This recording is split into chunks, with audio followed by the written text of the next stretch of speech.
भाभी जी घर पर हैं। अरे वाह, गुड, हमारे पंचिंग बैग आ गए।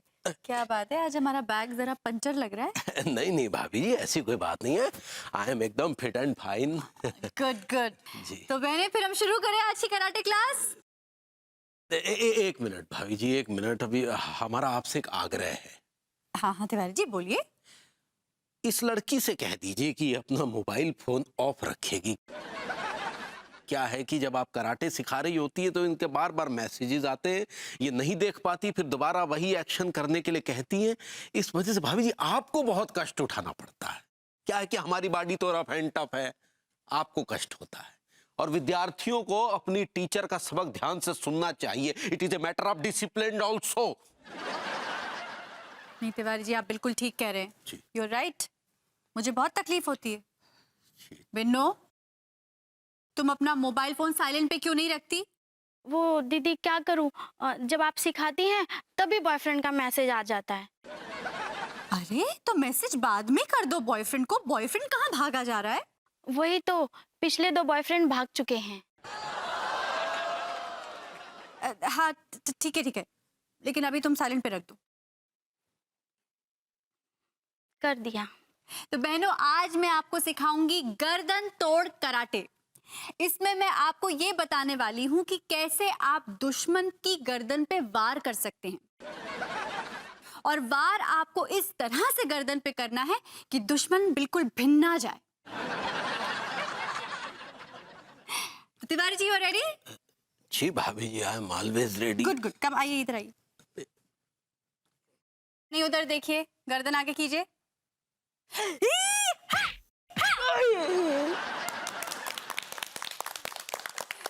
देखा कैसे दुश्मन भिन्ना जाता है? आप सब लोगों ने देखा? इन्होंने देखा क्या? बिन्नो, हाँ हाँ देख लिया, अच्छे से देख लिया। चलो शुक्र है। अरे वेरी गुड, वेरी नाइस। इसका मतलब आप सबको समझ में आ गया है। चलिए फिर आप सब लोग एक एक करके इसी टेक्निक की प्रैक्टिस करेंगे तिवारी जी पर। बिन्नो, तुमसे स्टार्ट करते हैं। एक मिनट भाभी जी, एक मिनट। क्या हुआ तिवारी जी, आप लगता है पस्त हो गए? नहीं भाभी जी नहीं। ओहो, क्या है भाभी जी, माफ कीजिएगा, हमें जो है विथ इमीडिएट इफेक्ट ये नौकरी ये छोड़नी पड़ेगी। क्यों, टूट गई आपकी हिम्मत? नहीं नहीं भाभी जी, क्या है कि अभी अभी दुकान से फोन आया, हमारी अनुपस्थिति से दुकान में काफी नुकसान हो रहा है, ऐसा टिल्लू ने अभी मैसेज किया है।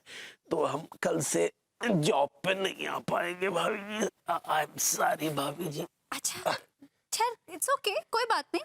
लेकिन तिवारी जी ने हमारा बहुत साथ दिया और इसलिए हम सबको तिवारी जी के लिए तालियां बजानी चाहिए, क्योंकि ये हमारे हीरो हैं।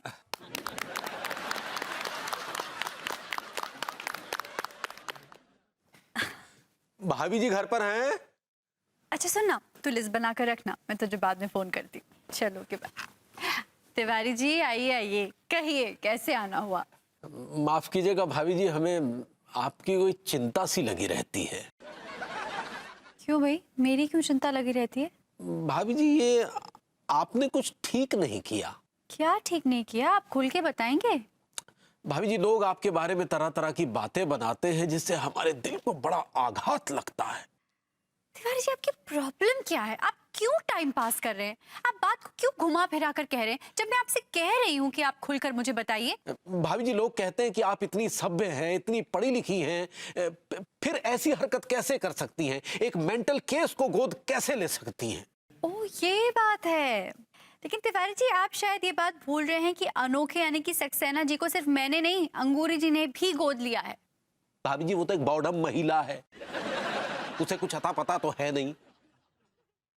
इसलिए हम चाहते हैं भाभी जी कि आप उसे समझाएं कि उस मेंटल केस को मुंह ना लगाएं, क्योंकि उस बॉडम महिला को समझा समझा कर हम थक गए हैं, लेकिन वो बॉडम महिला समझने का नाम ही नहीं लेती। क्या करें भाभी जी? उठिए। क्यों भाभी जी? मैंने कहा उठिए। जी उठिए उठिए उठिए। अंगूरी जी को बॉडम कहा? भाभी जी, वो बॉडम को बॉडम नहीं कहेंगे तो फिर और क्या कहेंगे? क्या पापा, तुमने मेरी माँ को बॉडम कहा? अब मैं इसे नहीं छोड़ूंगा। क्यों पापा, तुमने मेरी माँ को बॉडम कहा? Boredom boredom boredom boredom boredom boredom को बेटा। नहीं माँ, इस पापा ने मेरी यशोदा माँ को बॉडम का है, मैं इसके गुर्दे छील दूंगा। रुको रुको बेटा, रुको, देव की माँ की आज्ञा है, रुको। देव की माँ की आज्ञा से राखों पर। हाँ ठीक है तिवारी जी, अब आपको समझ में आ गया? ये आपका और मार खाने का मन है? कुछ ज्यादा ही समझ में आ गया भाभी जी।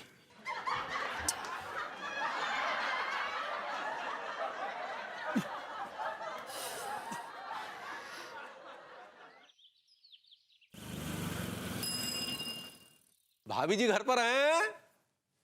भाभी जी। अरे तिवारी जी, आइए आइए बैठिए। जी। कहिए आज आपकी क्या समस्या है? भाभी जी, हमारी तो सारी समस्याएं आपके दर्शन मात्र से दूर हो जाती हैं। तिवारी जी, मुझे ना कभी कभी ऐसा लगता है कि आप एक ना एक दिन मेरा मंदिर जरूर बनवा देंगे। मंदिर क्या भाभी जी, हम तो तीर्थ स्थल बनवा दे।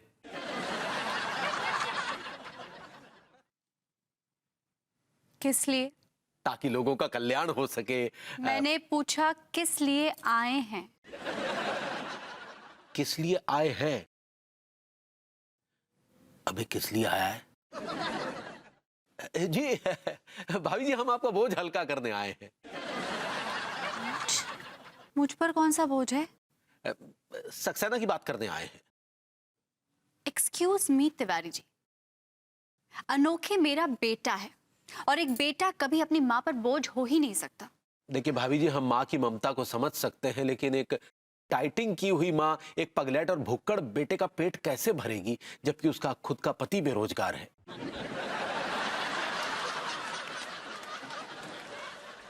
नहीं, भाभी जी, हमारा तात्पर्य दरअसल। माफ कीजिएगा तिवारी जी, आपकी ये जो तात्पर्य है ना, ये बहुत वाहियात है। जी भाभी जी, हम आपका तात्पर्य नहीं समझे। मेरा तात्पर्य ये है तिवारी जी कि आप अपने तात्पर्य का पुलिंदा बनवाइए और अपने सर पे रखकर यहाँ से दफा हो जाइए। भाभी जी, इसमें हमारे तात्पर्य की क्या गलती है? अरे आप बार बार वही गलती करते हैं। अगर विभू बेरोजगार है तो इसमें आपको क्या तकलीफ है? आप तो नहीं खिला रहे ना विभू को। नहीं भाभी जी। नहीं, अगर मैंने अनोखे को गोद लिया है तो इसमें आपको क्या परेशानी हो रही है? आपको क्या लगता है कि मैं सक्षम नहीं हूं? नहीं भाभी जी, हमारा ये मतलब कतई नहीं था। आपका यही मतलब है ना, क्योंकि आप हर वक्त यही बताना चाहते हैं कि पूरी दुनिया में सिर्फ आप ही हैं एक धन्ना सेठ और बाकी सब तो गरीब और लाचार है। नहीं भाभी जी, हमने ऐसा कतई नहीं कहा। मैं तो कहती हूँ आज आप बता ही दीजिए कि आपके पास कितनी दौलत है। नहीं भाभी जी, वो नहीं आप बताइए कितने धनी हैं आप। भाभी जी समझिए। नहीं बता दीजिए ना। अब आप क्यों रुक रहे हैं? बोलिए बोलिए, मैं भी सुनूं जरा। अरे यार, ये तो पूरी तैयारी के साथ आई हैं। बताइए ना। अच्छा भाभी जी। भाभी जी घर पर हैं? अरे तिवारी जी, आइए आइए। कैसे हैं आप बताएं? बस भाभी जी, आपका आशीर्वाद है। तिवारी जी, मैं आपको कोई बूढ़ी अम्मा लगती हूँ जो मैं आपको आशीर्वाद दूंगी? नहीं भाभी जी, आशीर्वाद तो कोई भी दे सकता है। नहीं, मैं नहीं दे सकती। तो आप प्यार दे दीजिए। तिवारी जी, आपके होठ फिर ऐसे ऐसे ऐसे फड़फड़ा रहे हैं, जोर से बोलिए। भाभी जी, हमने कहा दुआ दे दीजिए, दुआ। किस लिए? ताकि हमारी मनोकामना पूरी हो सके। मैंने पूछा किस लिए आए हैं? अच्छा, किस लिए आए हैं? अबे किस लिए आए हैं? हाँ भाभी जी, दरअसल हम अपनी एक दुविधा लेकर आपके पास आए हैं। भाभी जी, क्या है कि दरअसल जब हम रात को सो रहे थे तो अब हमें पता नहीं कि ये सपना है या हकीकत है। वो हाँ बताइए ना तिवारी जी, बेझिझक बताइए बताइए। जी, वो क्या था भाभी जी कि जब हम रात को सो रहे थे तो अचानक हमने देखा कि अंगूरी बाहर गई, फिर कुछ देर में वापस लौट आई, सो गई। तो आप कहना क्या चाह रहे हैं?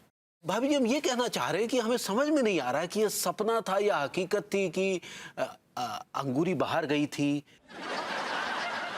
तिवारी जी, आप अंगूरी जी पे शक कर रहे हैं। अरे नहीं नहीं भाभी जी नहीं। आप एक सीधी साधी महिला पर शक कर रहे हैं, वो भी उस पर जिसका चरित्र सूरज की रोशनी से भी ज्यादा उजला है। अरे नहीं भाभी जी, ऐसा कतई नहीं है। तिवारी जी, मैं कभी सोच भी नहीं सकती थी कि आपकी इतनी घटिया सोच होगी। भाभी जी, हम कहाँ अंगूरी पर शक कर रहे हैं, बल्कि हम तो खुद ही कंफ्यूज्ड हैं। पूरी दुनिया के सबसे कंफ्यूज्ड आदमी हैं आप। इतनी खूबसूरत, इतनी सीधी सादी बीवी मिली है आपको, आपको उसकी कोई कदर ही नहीं है। नहीं नहीं भाभी जी, हमने अंगूरी की कहाँ कभी बेकदरी की है, हम तो उसे बहुत कदर से रखते हैं। हाँ, तो कदर से रखते हैं तो कौन सा एहसान करते हैं, बीवी है आपकी। अरे भाभी जी, मान तो रहे हैं कि वो हमारी बीवी है। ओ, मान तो रहे हैं, जैसे कोई आपको मजबूर कर रहा है। मजबूरी में मान रहे हैं आप? अरे यार, ये तो पूरी तरह से हमारी धज्जियां उड़ाने के चक्कर में है। चलते नहीं नहीं, सारी बात करके जाइए ना, आधी बात में कहाँ चल दिए आप। अजीब आदमी है ये। देखो, अपनी सीधी सादी खूबसूरत बीवी पे ही शक कर रहा है। इस मैन